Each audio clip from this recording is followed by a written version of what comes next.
Welcome back.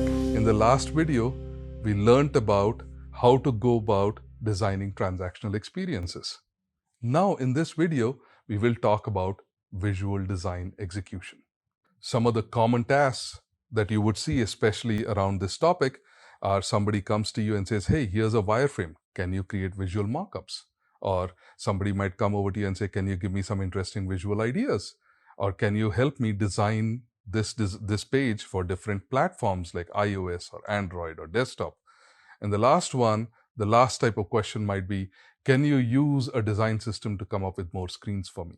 Traditionally, you would learn this topic by learning traditional topics such as design principles or Gestalt principles or even colors or typography. You would probably also be online researching about what the latest visual trends are. However, when you get to work, the most common problems are you would struggle to come up with ideas. You might have a solution that looks beautiful but doesn't really work. Or you might have experiences where you have a mismatch of different visual standards in your work. So here's an example of designs that might not work.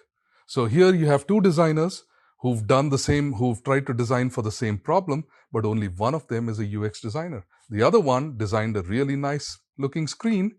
However, that screen would not work. If you want to learn more about why that screen would not work, go back to my video where I talk about what a UX designer does.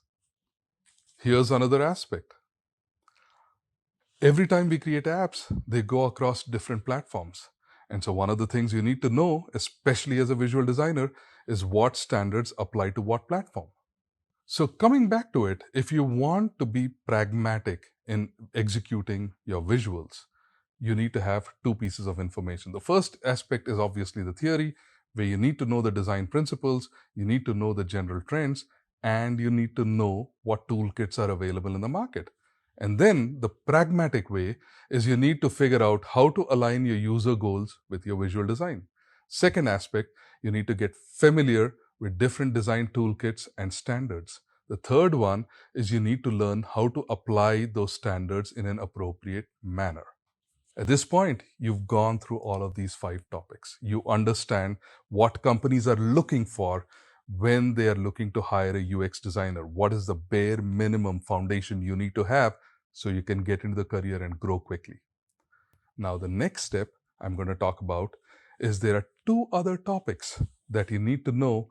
And these topics are not what companies want, but these topics are what you need to know to move up very, very quickly in your career.